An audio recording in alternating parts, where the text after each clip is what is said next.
दोस्तों, इस कहानी के कल वाले भाग में आपने देखा कि जब गुड़िया चिड़िया की मम्मा मर जाती है तो उसका पापा दूसरी शादी कर लेता है और फिर जब उसकी नई मम्मा अपना अंडा देती है तो वो गुड़िया को बुरा जानने लगती है। मेरा सोना, मेरा बेटा कितना सुंदर है। आपका पापा आपके लिए नरम नरम फल लेने गया हुआ है मेरी जान। मम्मा, मैं भाई को थोड़ी देर उठा लूं? नहीं, पंख न लगाना, तुम इससे दूर ही रहो। जाओ थोड़ी देर नदी पर खेलाओ और कहीं से कुछ मिले तो खा भी आना। आज से आपके पापा आपके लिए भोजन नहीं लाया करेंगे। अब मेरा मुन्ना आ गया है ना, मेरे मुन्ने को भी तो भोजन की जरूरत होगी। मम्मा, मैं भी भाई के लिए कुछ खाने को लाऊंगी। ऐसा कहते हुए गुड़िया नदी पर चली जाती है। अब ये गुड़िया हर समय मेरे बेटे के खाने पर नजर रखेगी। किसी तरह इससे जान छूट जाए तो फिर ही मैं अपने बेटे के साथ आराम से रह सकती हूँ। पापा चिड़िया भी नरम फल लेकर आ जाते हैं। आ गया मेरा बेटा अंडे से बाहर। देखो तो, इसकी आंखें आपकी तरह हैं और चोंच तो ऐसे है जैसे आपकी ही लगी हुई हो। हाँ, हमारा बेटा बहुत सुंदर है। पहले अंडे से बेटा निकला है मेरे, क्या आप खुश हो? मैं बहुत खुश हूँ। ये नरम फल है, इसमें से आधा फल गुड़िया को भी दे देना। गुड़िया नदी पर गई हुई है। मैंने उसे बता दिया था कि आज से वो अपना भोजन खुद ही खाया करेगी। क्या गुड़िया भोजन की खोज कर लेगी? गुड़िया अब बड़ी हो गई है, वो इतनी छोटी नहीं जितना आप उसे समझते हो। मैं ये चनों के दाने भैया के लिए ले जाती हूँ। भैया चनों के दाने देखकर बहुत खुश होंगे। गुड़िया, आपने खुद भी तो कुछ नहीं खाया। ये 2 चनों के दाने खाने से तो आपका पेट नहीं भरेगा। ये चने आप खा लें। नहीं, मैं मम्मा पापा और भैया को खुश करना चाहती हूँ। फिर गुड़िया अपने 2 चनों के दाने लेकर अपने घर चली जाती है। मम्मा पापा देखें, मैं भैया के लिए क्या लाई हूँ। मैं भैया के लिए चनों के दाने लाई हूँ मम्मा।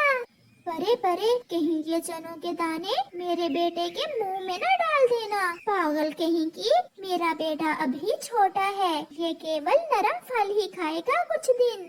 गुड़िया, ये दाने आप खा लें। आपके भैया के लिए मैं फल ले आया था। मुझे तो ये पता ही नहीं था कि भैया अभी चनों के दाने नहीं खा सकते। फिर गुड़िया वो चनों के दाने खा लेती है और सो जाती है। समय गुजरता गया और फिर एक दिन गुड़िया की सौतेली माँ अपने पति से कहती है, सुनिए जी, अब गुड़िया बड़ी हो गई है, ये खुद से रह सकती है और हमारा ये घर भी इतना बड़ा नहीं है। आप गुड़िया से कहें कि कहीं और जाकर अपना घर बना ले। टीना, गुड़िया अभी इतनी बड़ी नहीं है कि खुद से जी सके, खुद से अपना घर बना सके। जब घर से बाहर जाएगी तो सब सीख जाएगी। मैं जब भी अपने बेटे को फल खिलाती हूँ तो वो घूर घूर कर देखती रहती है मेरे बेटे को। मेरी बेटी मेरे साथ ही रहेगी इसी घर में। तो फिर मैं अपने बेटे को साथ लेकर यहाँ से चली जाती हूँ। ये सुनकर गुड़िया का पापा चुप हो जाता है। अभी मेरा एक बच्चा है, कल दूसरा भी होगा। कब तक गुड़िया यहाँ रहेगी? एक ना एक दिन तो इसे यहाँ से जाना ही होगा। अगर तुम बात नहीं कर सकते तो आज मैं बात कर लूँगी गुड़िया से। थोड़ी देर सोचने के बाद गुड़िया का पापा अपनी दूसरी पत्नी से कहता है, मैं ये सब नहीं कह सकता गुड़िया से। तो फिर इसीलिए तो मैंने कहा कि मैं बात कर लूंगी गुड़िया से। वो समझदार है, सब समझ जाएगी, आप चिंता ना करें। दूसरे ही दिन गुड़िया की सौतेली माँ गुड़िया से कहती है, गुड़िया, अब तुम बड़ी हो गई हो। मैंने और आपके पापा ने फैसला किया है कि आप ये घर छोड़कर कहीं और चली जाओ। ये घर छोटा है और वैसे भी अब तुम इतनी बड़ी हो गई हो, खुद से रहना सीखो। मैं तो अपना भोजन पहले ही खुद लाती हूँ, बस रात को सोने के लिए ही तो आती हूँ मैं इस घर में। गुड़िया का पापा मूर्ति बना बैठा था, वो तो कुछ भी ना बोल रहा था। अब क्या मैं पंख पकड़कर तुम्हें निकालूं अपने घर से? बस बहुत हो गया, मेरा अब गुजारा नहीं होता, तुम यहाँ से जा सकती हो। फिर गुड़िया एक नजर अपने पापा की तरफ देखती है जो उससे नजरें चुरा रहा था, और गुड़िया वहाँ से चली जाती है। वो बेआसरा उड़ती हुई दूर निकल जाती है। रात होने को थी जब वो एक घर के दरवाजे पर दस्तक देती है। वो घर जग्गू कव्वे का था। गुड़िया, क्या बात है? आपने ठीक ही कहा था जग्गू, मेरी सौतेली माँ ने मुझे आज घर से निकाल दिया है और मेरे पापा ने भी मुझे नहीं रोका। मैं तो पहले ही जानता था ये सब होगा। आज की रात आप मुझे अपने घर में रख ले। कालू कौवा, जग्गू का पापा भी वहाँ आ जाता है। ये कोई अनाथ हाले नहीं है, जाओ कहीं और जाकर रात गुजारो। पापा, गुड़िया मेरी दोस्त है, हम रोज नदी पर खेलते हैं। चुप चुप कर जाओ, नहीं तो एक लगाऊंगा मैं तुम्हारे भी। फिर गुड़िया वहाँ से उड़ जाती है। वो रात ठंड की रात थी जब गुड़िया पूरे जंगल में इधर उधर भटक रही थी। फिर वो उड़ते उड़ते उसी जगह पर पहुंच जाती है जहां उसकी मम्मा को जालिम शिकारी ने बंदूक से मारा था। मम्मा, मम्मा, आज मुझे पता चला कि जिंदगी कितनी मुश्किल है। मम्मा, आज पापा ने भी मुझे नहीं रोका। मम्मा, जब मैं घर से निकली तो पापा ने भी ये नहीं पूछा कि जाओगी कहाँ। पापा तो ऐसे चुप थे जैसे वो भी मम्मा की तरह मेरे सौतेले पापा हैं। उसे नया बेटा, नई पत्नी जो मिल गई है। मम्मा, मुझे बहुत ठंड लग रही है। गुड़िया बैठे ऐसे रो रही थी जब एक विशाल नारियल का पेड़ गुड़िया से बात करता है। गुड़िया, मैं बहुत छोटा सा था जब आपने मुझे पानी पिलाया था, मेरी मदद की थी। मेरी आंखों के सामने आपकी मम्मा मर गई और मैं आपकी कोई मदद नहीं कर सका। क्या क्या आप यही छोटे से पौधे हो?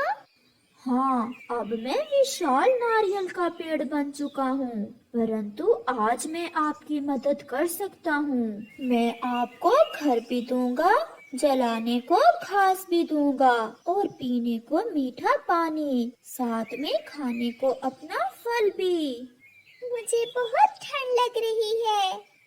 मेरा ये बड़ा फल अंदर से खाली है, इसमें आप अपना घर बना सकती हो। मेरी घास को जलाकर खुद को गर्म कर सकती हो। थोड़ी सी मेहनत करो गुड़िया, कोशिश करो। फिर गुड़िया उस पेड़ से सूखा घास उतारती है और कुछ कोशिश करने के बाद आग जलाने में कामयाब हो जाती है। वो पेड़ अपना एक बड़ा फल गुड़िया को खाने को देता है। गुड़िया वो फल खाती है, आग से अपना शरीर गर्म करती है और उस नारियल के बने घर में जाकर सो जाती है। वो सुबह बहुत रोशन थी जब गुड़िया मीठी नींद सोकर उठती है। वो अंगड़ाइयाँ लेती हुई अपने घर से बाहर आती है जब एक बहुत सुंदर सा पक्षी वहाँ आता है। मैं भी अकेला ही रहता हूँ, मेरा नाम रोज है। क्या आप मुझे अपने इस घर में रहने दोगी? क्या आप मुझसे शादी करोगी? वो पक्षी था ही इतना सुंदर कि गुड़िया पहले ही नजर में उसे अपना दिल दे बैठती है और फिर वो दोनों शादी कर लेते हैं और उस विशाल नारियल के पेड़ पर रहने लगते हैं। प्यारे दोस्तों, जीवन बहुत रंग दिखाता है, कभी खुशी तो कभी गम। हर गम के बाद खुशी जरूर आती है। हवाओं के दोष पर उड़ता उड़ता बादलों का वो परिवार अपने घर पहुंच जाता है। उनका घर सागर पर था। गिरजू बेटा, मुझे पता चला है आप हर समय दूसरों को तंग करते रहते हो। बेटा, हर समय ऐसी शरारतें ठीक नहीं होती। क्या है गिरजू के पापा, आप भी ना हर समय मेरे छोटे से बेटे के पीछे ही पड़े रहते हो। मम्मा, मैंने अपने पानी से एक तितली का पंख ही तोड़ा था, और क्या किया था जो पापा मुझे इतना डांट रहे हैं। पालकी बादल उनके घर आती है। सुन ले, मैं आखिरी बार बता रही हूँ, अगर फिर कभी तुम्हारा बेटा हमारे घर की तरफ आया तो मैं इसे छोड़ूंगी नहीं। इतना चला क्यों रही हो, सीधे से बताओ हुआ क्या है। मेरा बेटा अपने घर के बाहर बैठा हुआ अपना भोजन खा रहा था कि तुम्हारा गिरजू पीछे से आकर इतने जोर से गरजा कि मेरे बेटे का भोजन नीचे गिर गया और मेरा बेटा अभी तक डरा हुआ है। ये सुनकर मम्मा बादल हंसने लग जाती है। तो इसमें मेरे गिरजू का क्या दोष है, तुम्हारा बेटा है ही डरपोक। चल भाग यहाँ।